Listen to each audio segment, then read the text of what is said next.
اللہ تعالیٰ جل شانہ نے ہمیں اس ابتلا میں، اس آزمائش میں مبتلا کیا ہے، تو اس میں اس کی حکمت بالغہ کیا ہے ہم نہیں جانتے، لیکن ہم اس کی طرف ہی رجوع کر کے، اس کے حضور عجز کر کے، اپنے گناہوں کی معافی مانگتے ہوئے کثرت استغفار کے ذریعے سے اس میں کامیاب اور سرخرو ہونے کی کوشش کریں۔ اللہ جل شانہ کے محبوب علیہ السلام نے ہمیں مشکلات سے صبر کے دامن کو تھام کر گزرنے کی تلقین کی ہے، اور صبر اجر کا ضامن بنتا ہے، اور اگر بے صبری کے ذریعے سے اور واویلے کے ذریعے سے ہم وقت گزارتے ہیں تو تکلیف تو اس سے کم نہیں ہوتی، لیکن اجر برباد کر بیٹھتے ہیں۔ ہمیں ایسی مشکل گھڑیوں میں صدقہ و خیرات کے ذریعے سے اللہ کی قربت اختیار کرنے کا حکم دیا گیا۔ فرمایا گیا داو مرداکم بالصدقہ، اپنے مریضوں کا علاج صدقے سے کرو، تمہارے امراض کا علاج صدقے میں چھپا ہوا ہے۔ جب تم صدقہ کرتے ہو تو مشکلیں ٹلتی ہیں، تکلیفیں دور ہوتی ہیں، اور پھر تضرع کے ساتھ، زاری کے ساتھ، دعاؤں کے ساتھ، التجاؤں کے ساتھ اللہ کے حضور پیش ہو جاؤ۔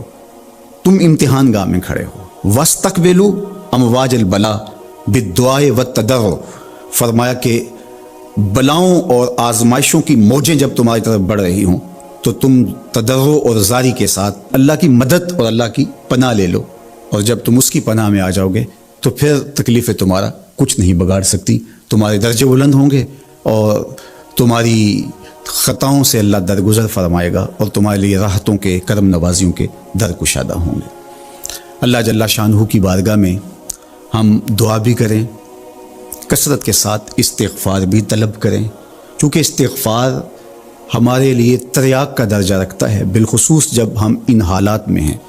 حضرت سیدنا عمر رضی اللہ تعالی عنہ فرماتے ہیں لو نزلت صاعقۃ من السماء ما اصابت مستغفرا، آسمان سے کڑکتی ہوئی بجلیاں بھی نازل ہوں تو جو استغفار کر رہا ہوگا وہ ان سے محفوظ رہے گا۔ تو استغفار کرنے والا اللہ جل شانہ کی پناہ میں آ جاتا ہے، اس کی حفاظت کے حصار میں آ جاتا ہے۔ حضرت امام شافعی علیہ رحمہ فرماتے ہیں کہ میری زندگی کا نچوڑ، میں نے جو دین پڑھا ہے، دین سمجھا ہے، تو اس کا خلاصہ یہ ہے کہ ما رأیت انفع للوباء من التسبیح، وباؤں اور ابتلاؤں کے اندر تسبیح سے بہتر میں نے کوئی وظیفہ نہیں پایا ہے۔ تو جب آپ اللہ کی تسبیح بولتے ہیں، اس کی پاکی بولتے ہیں، تو آپ اللہ کی رحمتوں کے حصار میں آ جاتے ہیں، اس کی پناہ میں آ جاتے ہیں۔ تو اللہ تعالیٰ جل شانہ آپ سے مصیبتوں کو اٹھا لیتا ہے، تکلیفوں کو اٹھا لیتا ہے۔ تو استغفار طلب کیجئے، اللہ کی تسبیح بولیے، اور قرآن مجید کی کثرت کے ساتھ تلاوت کیجئے۔ آج جب کہ فرصت کے لمحے ہمارے ہاتھ آ ہی گئے ہیں اور ہم کسی وجہ سے گھروں میں بیٹھ ہی گئے ہیں، تو اس موقع پر ہمیں کتاب اللہ کے ساتھ جڑنا چاہیے۔ کتاب اللہ کے ساتھ ہمارا تعلق جتنا مضبوط ہوگا، اللہ پر یقین اتنا ہی پختہ سے پختہ تر ہوتا چلا جائے گا۔ لیکن آج اگر سویر سے لے کر شام تک اور شام سے لے کر سویر تک ہم اپنا وقت یوں ہی برباد کر رہے ہوں، اور ہمیں قرآن مجید کھول کر کے پڑھنے کی توفیق بھی میسر نہ آئے، تو پھر اس کا مطلب یہ ہے کہ ہم اس سزا کو کاٹ رہے ہیں، اس ابتلا سے اللہ کی قربت حاصل نہیں کر رہے۔ تو قرآن مجید کی تلاوت ہمیں اللہ کی قربت دیتی ہے، بلکہ ایک روایت میں آیا کہ جو شخص قرآن مجید کی تلاوت میں مشغول رہا اور اس مشغولیت کی وجہ سے اس کو دعا مانگنے کا موقع بھی نہ مل سکا، اللہ اس کو دعائیں مانگنے والوں سے زیادہ عطا فرمائے گا، چونکہ وہ اللہ کے کلام کے اندر مصروف ہو گیا۔ تو آج کل فرصت کے لمحات میں ہمیں اپنے بچوں کو بٹھا کر کے بھی ترغیب دینی چاہیے کہ وہ قرآن مجید کی تلاوت کریں، اور خود بھی قرآن مجید کی تلاوت اپنے معمولات میں شامل کرنی چاہیے۔ اور جتنے بھی یہ دن ہمیں میسر ہیں، اپنی روٹین اس حساب سے ہم بنا سکتے ہیں کہ قرآن مجید کے ساتھ ہم جڑ جائیں، اور اس کو اگر مفاہیم و مطالب کے ساتھ پڑھنے کا مزاج ہو، اور روزانہ 1 پارہ یا 2 پارہ اس کے مفاہیم کے ساتھ، اس کے مطالب کے ساتھ اگر پڑھنا نصیب ہو جائے، تو پھر قرآن مجید کے پیغام کو سمجھنے کا ہمیں موقع مل جائے گا۔ چونکہ یہ کتاب ہمارے آقا و مولا حضور ختم المرتبت صلی اللہ علیہ وآلہ وسلم کی وساطت سے ہمارے نام، ہمارے رب کا پیغام ہے، سندیسہ ہے ہمارے رب کا۔ ہمارے رب نے ہمیں کیا کہا ہے، ہمیں سمجھنا چاہیے۔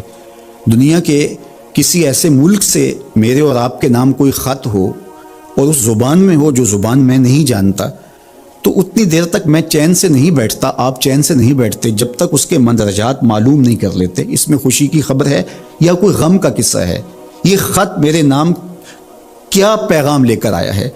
تو صاحب یہ قرآن حضور کی معرفت ہمارے نام ہمارے رب کا خط ہے، تو ہمیں دیکھنا ہوگا کہ اس کتاب نے ہمیں کیا پیغام دیا ہے، اس کتاب کا حکم نامہ ہمارے نام کیا ہے، اور پھر ہم اس کتاب کو اپنی زندگی میں اتار کر کے اپنے شب و روز کے اندر شامل کر کے اس کی تعلیمات کو ایک پاکیزہ اور ستھرے مسلمان بن کے ابھر سکتے ہیں۔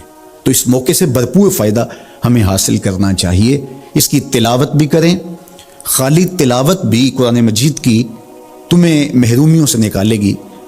حضرت اقبال علیہ الرحمہ نے اپنے ایک دوست کو خط لکھا کہ قرآن مجید اگر مفاہیم و مطالب کے ساتھ تمہیں نہیں بھی پڑھنا آتا تو پھر بھی اس کی تلاوت کو معمول زندگی بناؤ، اس لیے کہ ناظرہ قرآن پڑھنے سے بھی قلب کا تعلق حضور کے قلب اطہر سے جڑتا ہے، حضور سے قربت نصیب ہوتی ہے اس کتاب کے پڑھنے سے، اس کی تلاوت کرنے سے، کیونکہ یہ حضور کے قلب اطہر پہ نازل ہوا ہے، حضور کے سینہ اقدس پہ نازل ہوا ہے، تو اس سے تعلق حضور کے قلب اطہر کے ساتھ جڑنا ہے۔ اور ہمیں فرمایا گیا کہ راتوں کی تنہائیوں میں اٹھ اٹھ کے قرآن پڑھا کرو اور قرآن پڑھتے ہوئے رویا کرو، اور یہ بھی فرمایا گیا فَإِلَّمْ تَبْكُوا فَتَبَاكُوا، اور اگر رونا نہ آئے تو رونے کی کوشش کیا کرو، تکلف کے ساتھ اپنے اوپر وہ کیفیت طاری کرو کہ تمہاری آنکھیں آنسوں کا خراج دیں اس قرآن کو پڑھتے ہوئے۔ کیا یہ تصور تھوڑا ہے کہ جب تم قرآن پڑھ رہے ہو تو اس خیال میں ہو کہ میں اپنے رب کا کلام پڑھ رہا ہوں؟ فرمایا تمہارا رب سے ہم کلام ہونے کو جی چاہے تو قرآن کھول کے بیٹھ جاؤ، یہ رب سے ہم کلام ہونا ہے۔ حضرت داتا گنج بخش علی حجویری علیہ رحمہ سے ایک مرید نے کہا حضرت اگر رونے کی کوشش کریں تو پھر بھی رونا نہ آئے تو فرمایا پھر اپنے مقدر پہ رویا کرو، تم اتنے سنگ دل ہو گئے ہو کہ تم رونا بھی چاہتے ہو لیکن تمہاری آنکھیں آنسوں کا خراج نہیں دیتی۔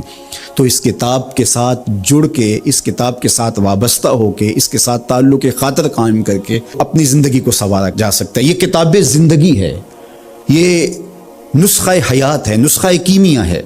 فاش می گوئم آنکھ در دل مزمرست، این کتاب نیز چیز دیگرست۔ اقبال نے کہا اگر میں کھل کے بتا دوں جو میرے سینے میں پوشیدہ ہے، یہ کتاب نہیں، یہ کوئی اور ہی چیز ہے، یہ زندگی بخش ہے، یہ حیات آفری ہے، اس کا ایک ایک لفظ نور دیتا ہے، اس کا ایک ایک حرف اجالے بانٹتا ہے۔ بلکہ وہ لوگ جو اس کتاب سے زندگی حاصل نہیں کرتے اور اس کتاب کے ہوتے ہوئے بھی محرومیوں کا شکار ہے، تو بڑی خوبصورتی کے ساتھ اقبال نے تنقید کی اور سوئے ہوئے ضمیر جگانے کی کوشش کی۔ ببند صوفی و ملا اسیری حیات از حکمت قرآن گیری، با آیاتش ترا کار جزی نیست کہ از یاسین او آساں بمیری۔ اقبال کہتے ہیں تو جاہل صوفی اور کاہل ملا کے ایسے پھندے میں پھنسا کہ تو نے قرآن سے زندگی تلاش نہیں کی، قرآن کی آیتوں سے تجھے صرف اتنا سروکار ہے، جب تیرے بوڑھے کی روح اٹک گئی تو سورہ یاسین لے کے بیٹھ گیا کہ میں اس کی تلاوت کروں اور اس کی روح آسانی سے نکل جائے۔ اقبال کہتے ہیں اس میں کوئی شک نہیں ہے، مرنے والے کو اس کا فائدہ ہوتا ہے، لیکن مجھے افسوس اس بات کا ہے کہ اس قرآن سے بھی تو نے مرنا ہی سیکھا، کاش اس قرآن سے جینا سیکھ لیا ہوتا۔ یہ تجھے زندگی کے کرینے سکھاتا، تجھے اسلوب حیات بتاتا، تجھے جینے کا طریقہ بتاتا، تجھے محمد عربی کی دہلیز پہ لے جاتا، تمہیں خدا کی قربت دیتا، خشیت الہی کے اجالے دیتا۔ یہ کتاب زندگی بخش اور حیات آفری تھی، تو نے کیوں اس کتاب کے ہوتے ہوئے اپنے آپ کو محرومیوں کے سپرد کر دیا؟ تو یہ موقع ہمیں ملا ہے زندگی کی گہما گہمی میں، زندگی کی چکا چون میں، سویر سے شام تک، شام سے سویر تک بھاگم بھاگ لگی تھی، تو کسی وجہ سے لمحے فرصت کے ہاتھ آ ہی گئے ہیں، تو آئیے ہم اپنا رب کتاب اللہ سے جوڑیں، قرآن سے جڑ جائیں اور اس کی تلاوت کو شعار زندگی بنا لیں۔ گھر تو می خواہی مسلمان زیستن، نیست ممکن جز با قرآن زیستن۔ اگر تو مومن بن کے، مسلمان بن کے جینا چاہتا ہے تو قرآن کے بغیر تیرا ایک لمحہ بھی نہیں بیت سکتا۔ تو اس کتاب کے ساتھ ہمیں وابستہ ہونا چاہیے، روزانہ 1-2 پارے خود بھی پڑھنے چاہیے اور اپنے بچوں کو بھی اس کی ترغیب دینی چاہیے۔ روزانہ ہماری صبح کا آغاز تلاوت کلام مجید سے ہو تو زندگی کتنی خوشگوار، پر نور، تاباں اور منور ہوگی۔ تو اس موقع پر میں مشورہ دوں گا اپنے جملہ ناظرین سے، سامعین سے، کہ وہ کتاب اللہ کے ساتھ جڑ جائیں اور یہ کتاب دیکھنا کہ کیسے موتی اچھال کے تمہاری گود میں ڈالتی ہے۔ یہ دنیا کی واحد کتاب ہے جو اپنے قاری کو اس کے نفسیات کے مطابق، اس کے مبلغ علم کے مطابق اس کے ظرف کے مطابق اس کو عطا کرتی ہے۔ دنیا کی کتنی کتابیں ہیں جو ایک عام شخص کے لیے تو دلچسپ ہیں، لیکن جو علم کی بلندیوں پر اڑ رہا ہے تو اس کے لیے اس کتاب میں کچھ بھی نہیں ہوتا، اور کتنی کتابیں ہیں جو اہل علم کے لیے تو سرمایہ ہیں، لیکن جو نچلے درجے کا عام شخص ہے اس کو اس کی سمجھ ہی نہیں آتی۔ لیکن قرآن ایک ایسی کتاب ہے، اس کو جس طبقہ زندگی سے تعلق رکھنے والا پڑھے، چاہے وہ ایک عام شخص ہو اور چاہے وہ بہت بڑا مدقق ہو، جو بھی پڑھے قرآن اس کو اس کے ظرف کے مطابق فیض دیتا ہے۔ ہم ہوئے، تم ہوئے کہ میر ہوئے، اس کی زلفوں کے سب ہی اسیر ہوئے۔ یہ اس کتاب کا اعجاز ہے، اس کتاب کا کمال ہے، اور یہ اپنے پڑھنے والوں کے لیے آسان ہے، رشد و ہدایت کی ضامن ہے، اور اللہ کی قربت کا ذریعہ ہے، ہمیں زندگی گزارنے کا اسلوب دیتی ہے، اور حیات آفرین کتاب ہے۔ تو اس کے ساتھ ہمیں جڑنا چاہیے اور اس موقع سے ہمیں بھرپور فائدہ حاصل کرنا چاہیے۔ ایک بات میں یہ بھی عرض کرنا چاہوں گا کہ اس موقع پر خاص طور پہ ہمیں تھوڑا سا اپنا محاسبہ کرنے کے لیے بھی وقت مل گیا ہے۔ بھاگ دوڑ کے اندر سویر سے شام تک ہمیں اپنے آپ پر غور کرنے کا موقع نہیں ملا، اور مقصد حیات کو سمجھنے کی فرصت نہیں ملی۔ ہم کیوں آئے تھے دنیا پر؟ مقصد زندگی کیا تھا؟ کیا رزق کمانا ہی مقصود حیات تھا؟ چلو حلال ہی صحیح، یہ تو کام چیونٹی بھی کرتی ہے، صبح اپنی بل سے نکلتی ہے، کسی کو ضرر نہیں دیتی، تکلیف نہیں پہنچاتی، حلال رزق جمع کرتی ہے، اور شام تک وہ اس کام میں لگی رہتی ہے۔ موسم برسات کے لیے بھی جمع کرتی ہے، اپنے بچوں کے لیے بھی ضرورت پوری کرتی ہے، کسی کو تکلیف بھی نہیں پہنچاتی۔ اگر یہی وظیفہ حضرت انسان کا ہے تو پھر انسان میں اور حیوانات میں، بہائم، وحوش، طیور میں فرق کیا ہوا؟ یہ اشرف المخلوقات پھر کس بات پہ ہوا؟ تو کیا یہ انسان کے لیے باعث شرف ہے؟ نہیں، انسان کے لیے شرف کا سبب کوئی اور ہے۔ اس نے اپنے مقصد کو سمجھنا تھا، آنے کے مقصود کو جاننا تھا، اور جو اپنے مقصود زندگی کو ہی نہیں سمجھ پایا تو قرآن نے ایک مقام پہ ارشاد فرمایا، من کان فی ھذہ اعمی فہو فی الآخرۃ اعمی، جو اس دنیا میں اندھا رہا کل قیامت کے دن بھی نابینا اٹھایا جائے گا۔ اس سے ان آنکھوں کی بے نوری مراد نہیں ہے، وہ تو حدیث پاک میں آتا ہے جو آنکھوں سے آزمایا گیا، ان دو محبوب چیزوں سے آزمایا گیا، تو اس کو اللہ تعالیٰ اس کے بدلے میں قیامت کے دن اجر دے گا، صلہ دے گا۔ دنیا کے اوپر اگر کسی کو بینائی نہیں دی گئی تو کتنی بڑی آزمائش ہے، جہاں اندھیرا ہے، کائنات کی رنگینیاں، خوبصورتیاں، کائنات کا جمال، یہ کیا کچھ ہے کائنات کے اندر، لیکن وہ کچھ نہیں دیکھ پایا۔ اب وہ ایک عجیب اذیت سے تو گزرتا ہے لمحہ لمحہ، تو اس کا صلہ اس کو اس کے بدلے میں آخرت میں دیا جائے گا۔ تو یہ نہیں کہ دنیا کے اوپر نابینا تھا کوئی، ان ظاہری آنکھوں میں روشنی نہیں تھی تو قیامت کے دن بھی نابینا اٹھایا جائے، اس کا کیا قصور؟ اس سے مراد دل کا نابینا ہونا ہے، جو اس دنیا میں اندھا رہا، جس کے دل نے اللہ کی معرفت کا نور نہ پایا، جو مقصد زندگی نہ سمجھ پایا، جو مقصد زیست نہ سمجھ پایا، میں دنیا پہ آیا کیوں تھا۔